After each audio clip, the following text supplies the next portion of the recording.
Welcome back to Bible in a Year. Today's episode, we are reading from Genesis chapter 7 to Genesis chapter 10, and then we're also going to read some of Chronicles because, like the first video, I asked if you guys wanted me to do in chronological order, and we are doing the Bible study in chronological order of when the events happened. So we're going to be skipping to, like, Chronicles, we're going to skip to Job sometimes, we're going to be skipping to Kings sometimes.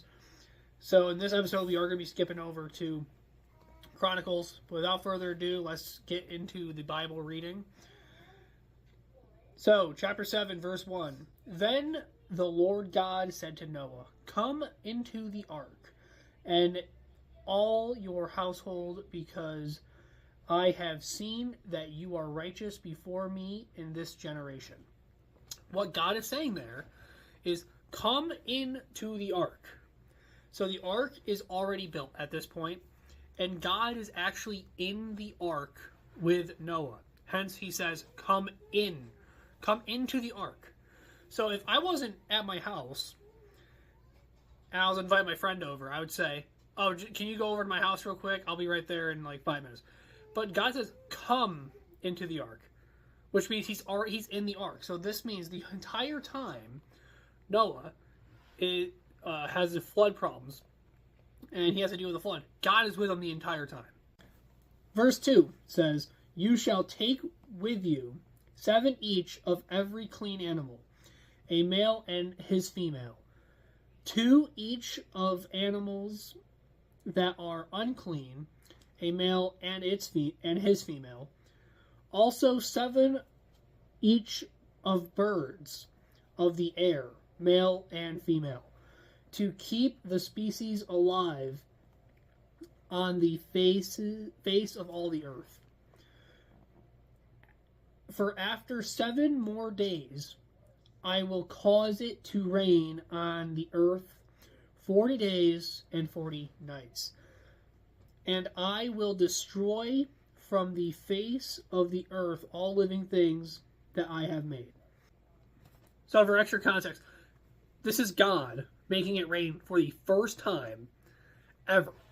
So before this, we read in Genesis 2, I think verse 5, the dew from the ground is actually what kept the plants fed. That was the water that God used to feed plants. It never actually rained before this.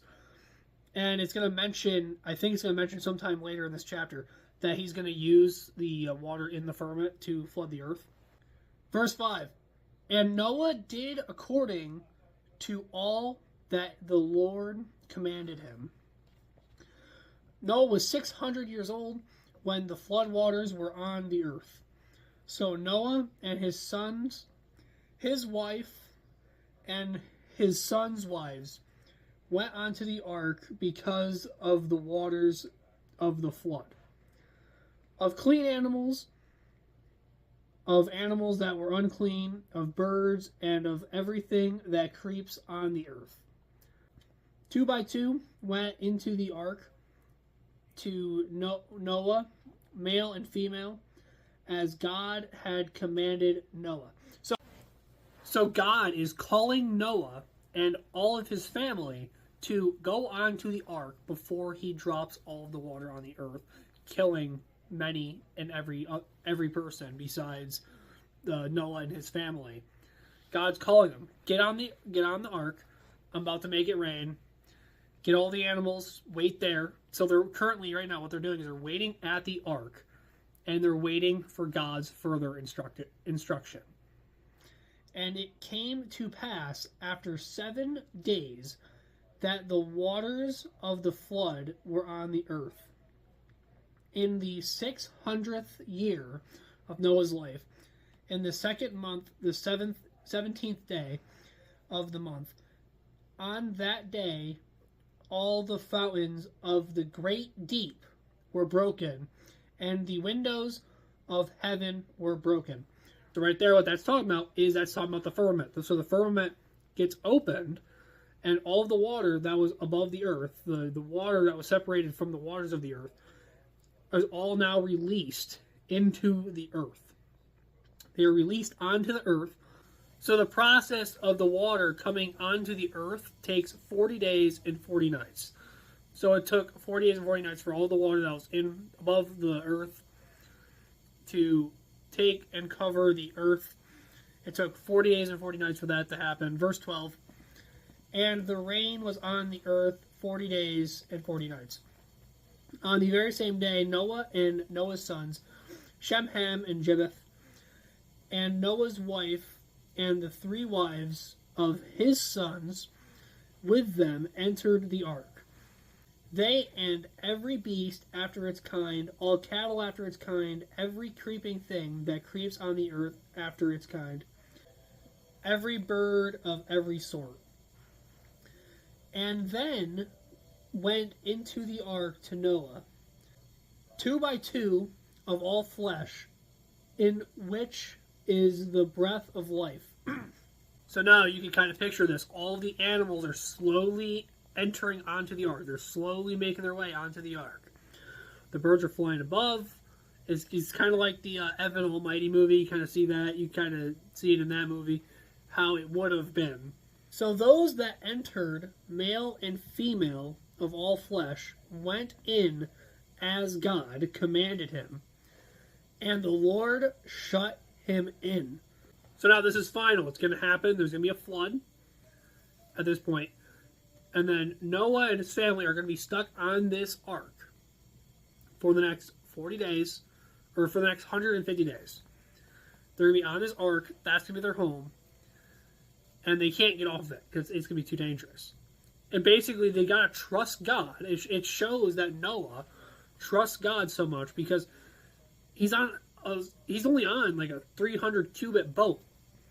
And it's not even a boat. It's more of just a raft. It's just a really big raft.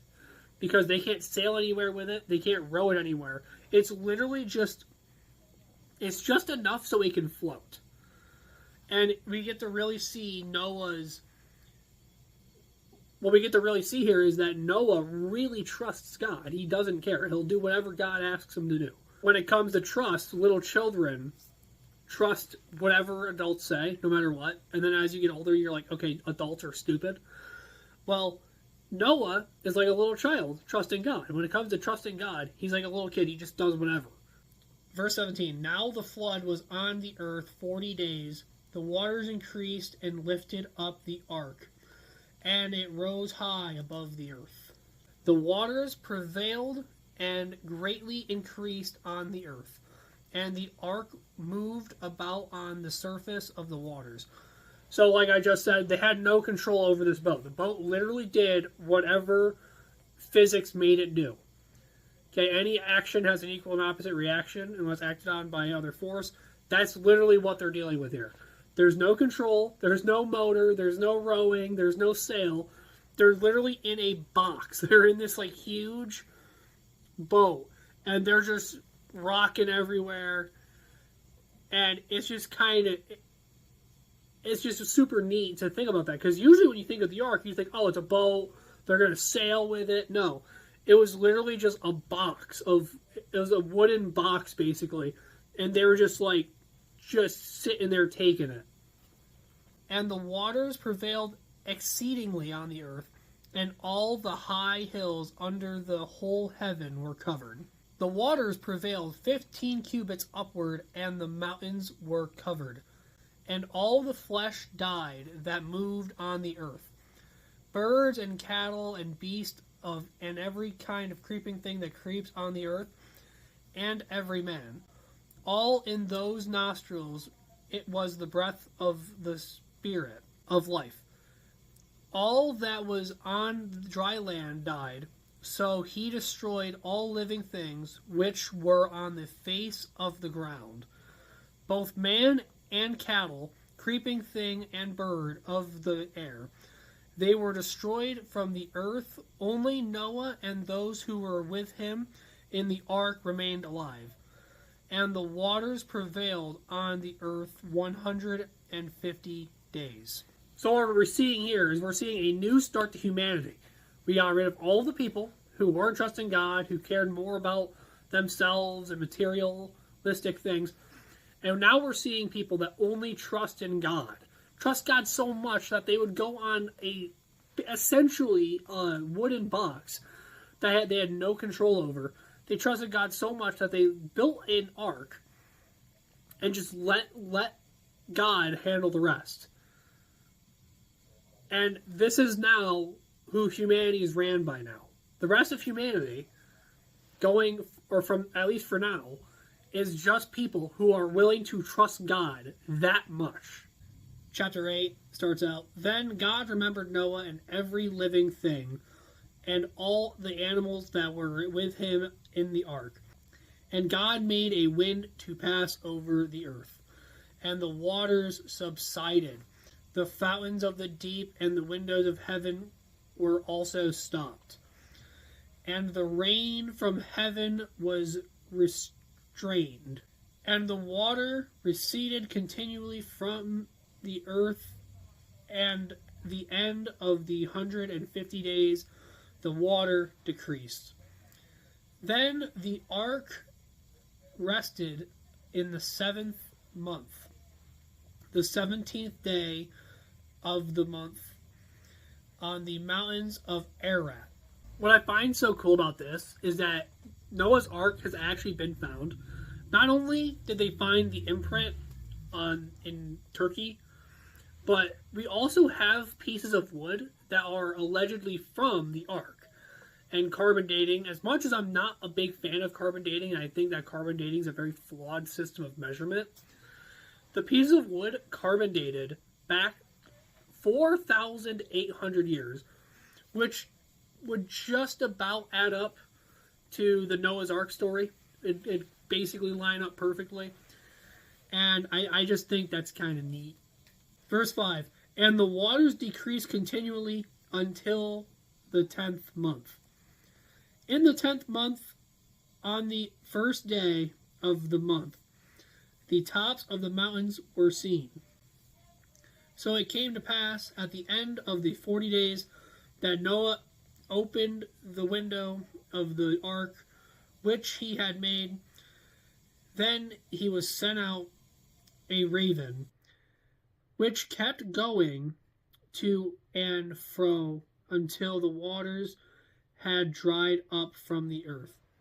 He also sent out from himself a dove to see if the waters had receded from the face of the ground. But the dove found no resting place for the sole of her foot.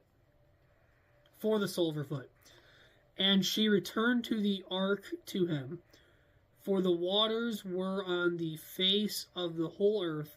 So he put out his hand and took her, and drew her in the ark to himself. And he waited yet another 7 days. And again he sent the dove out from the ark. Then the dove came to him in the evening, and behold, a freshly plucked leaf was in her mouth. And Noah knew that the waters had receded from the earth. So he waited yet another 7 days, and sent out a dove, which did not return again to him any more. So basically what's saying is, Noah sent this dove out, and the dove was going to check. Now, the dove obviously can't communicate with us, so the dove's way of communicating to us is that the dove would return with something. Now, the first time he did it, the dove didn't return with anything because there was nothing to grab. It was just all water. So the second time he does it, the dove comes back with a leaf. So it's like, okay, great. The water's receding, but that's not good enough. The third time, the dove doesn't come back at all, which means the waters have basically completely been gone. The waters are completely gone. Because why would the dove come back if the waters were completely gone? There's no need to come back to the ark.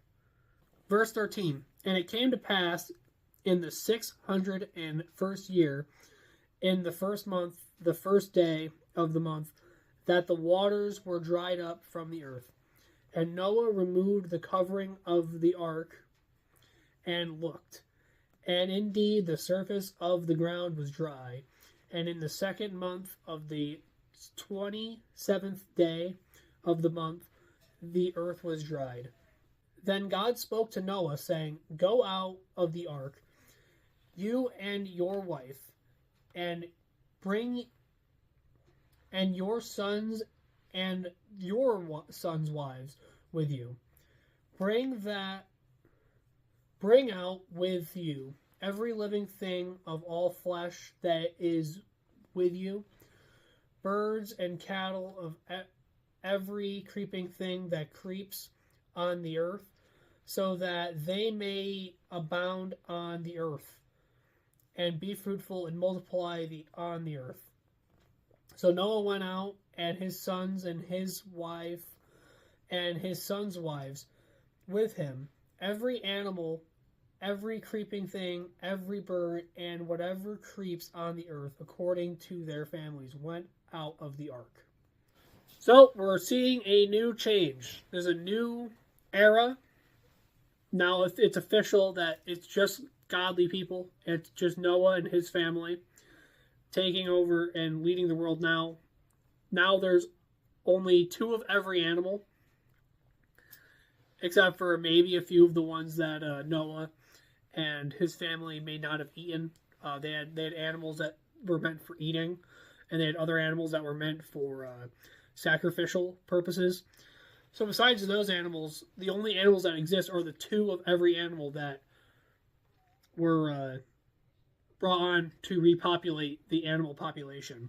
Then Noah built an altar to the Lord, and took of every clean animal and of every clean bird, and offered burnt offerings on the altar. And the Lord smelled a soothing aroma. Then the Lord said in his heart, I will never again curse the ground for man's sake, although the imagination of man's heart is evil from his youth, nor will I again destroy every living thing as I have done. So this is God's promise. God made a promise that he would never flood the earth again. The next time he's going to purge the earth is when it's done permanently. He's going to permanently purge the earth. And that we'll read about that later in Revelation. While the earth remains, seed time and harvest, cold and heat, winter and summer, and day and night shall not cease. Chapter 9. So God blessed Noah and his sons, and said to them, Be fruitful and multiply, and fill the earth. And the fear of you and the dread of you shall be on every beast of the earth, on every bird of the air, and on all that move on the earth, and on all the fish of the sea. They are given unto your hands. Every moving thing that lives shall be food for you. I have given you all things, even as the green herbs.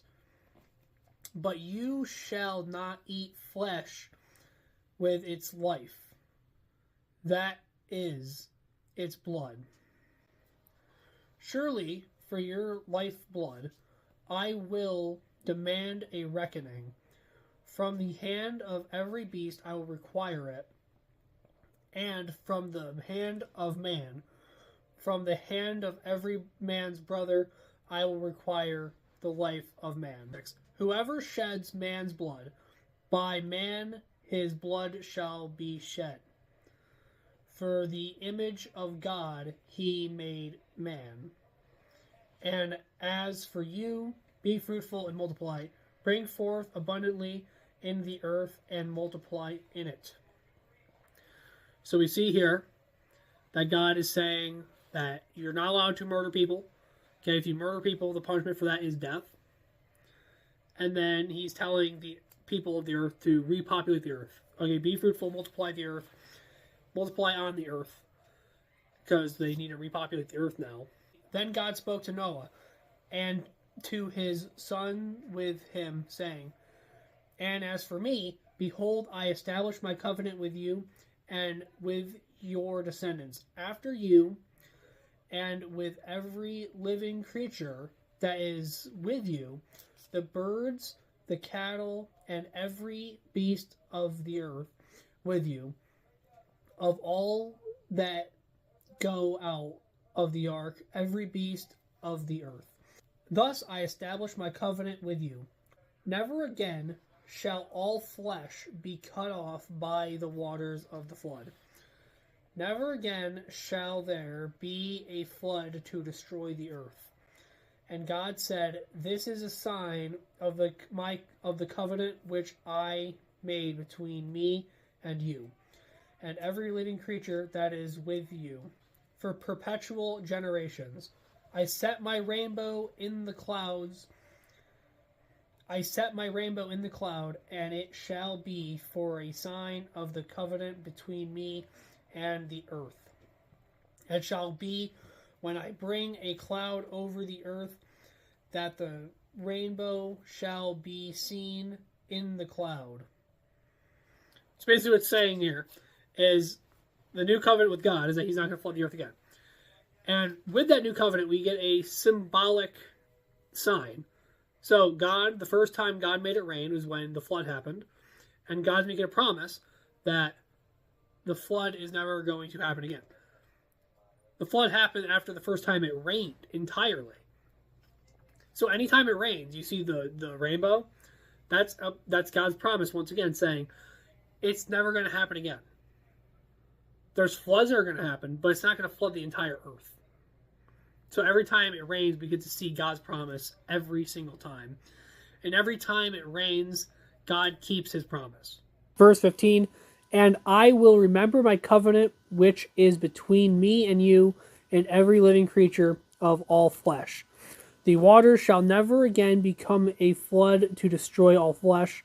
The rainbow shall be in the cloud, and I will look on it to remember the everlasting covenant between God and every living creature of all flesh that is on earth. And God said to Noah, This is the sign of the covenant which I have established between me and all flesh that is on the earth. Now the sons of Noah who went out of the ark were Shem, Ham, and Japheth. And Ham was the father of Canaan. These three were the sons of Noah, and from these the whole earth was populated. And Noah began to be a farmer, and he planted a vineyard. Then he drank of the wine and was drunk, and became uncovered in his tent. So he's naked in his tent after he got drunk. And Ham, the father of Canaan, saw the nakedness of his father and told his two brothers outside.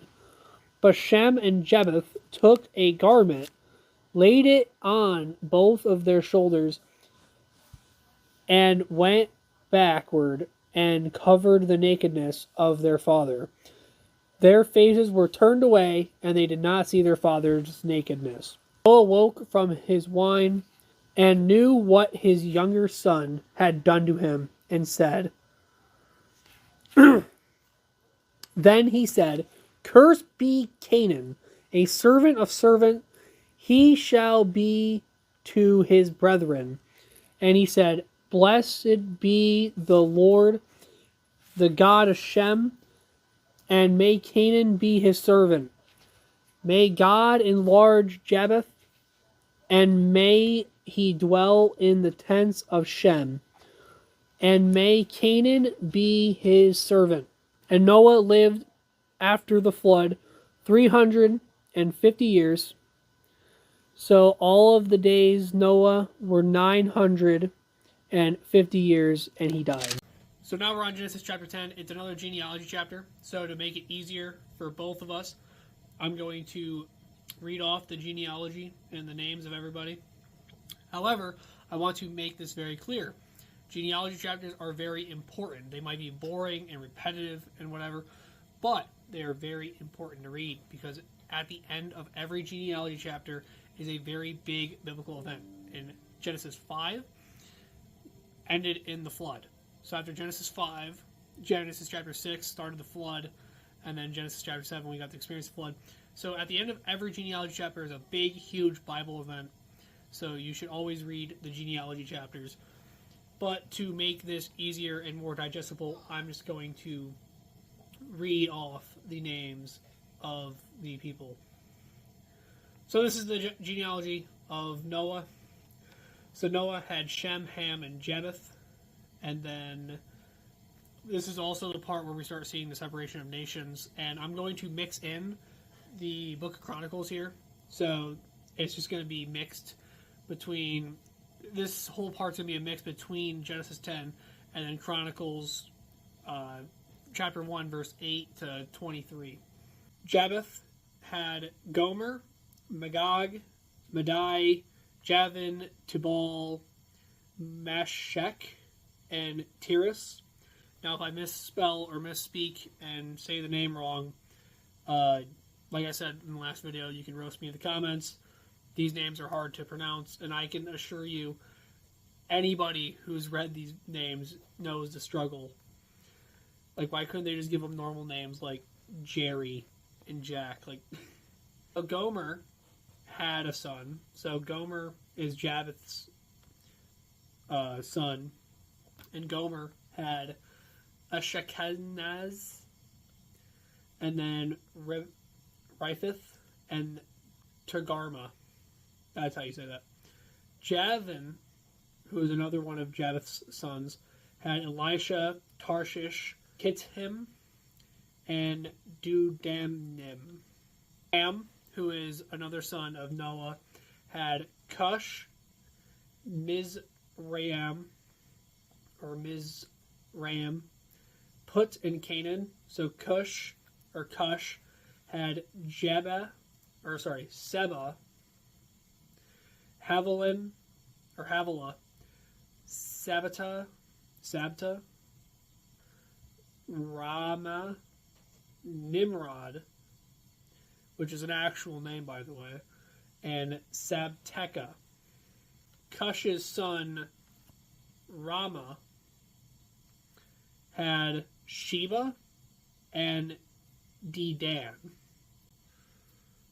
And then after that, I don't know who those people had. It doesn't really mention it this part. Mizraim. So that's another one of Ham's children.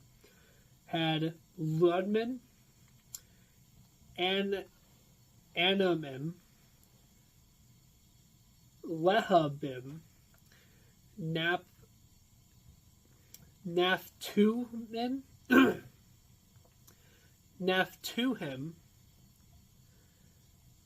Pathersum, and Casluhim. Canaan, which is the last child of Ham that had a child, because Put does not have a child recorded in the Bible. Canaan had Sidon and Heath. And then Shem, he's the last one we have here. He had Elam, Asher, Arphaxad, Lud, Aram, Uz, Hul, Gether, and Meshech. Arphaxad had Shelah and Eber. And then Eber, who is Araxaph's son, had Polek and Joktan. And then Joktan had a ton of children. He had Elmadad, Shalef, Hazar Maveth, Jerah, Hadaram, Azal, Dikla, Abel, Abimel, Sheba, Ophir, Havilah, and Jobab. And that is going to bring us to the end of this Bible study and day 3 of Bible in a Year. I hope you liked the video, guys. If you want to see more like it, hit the subscribe button. We're going to be doing this every single day till the end of the year. Anyways, I'm going to see you guys later. Peace.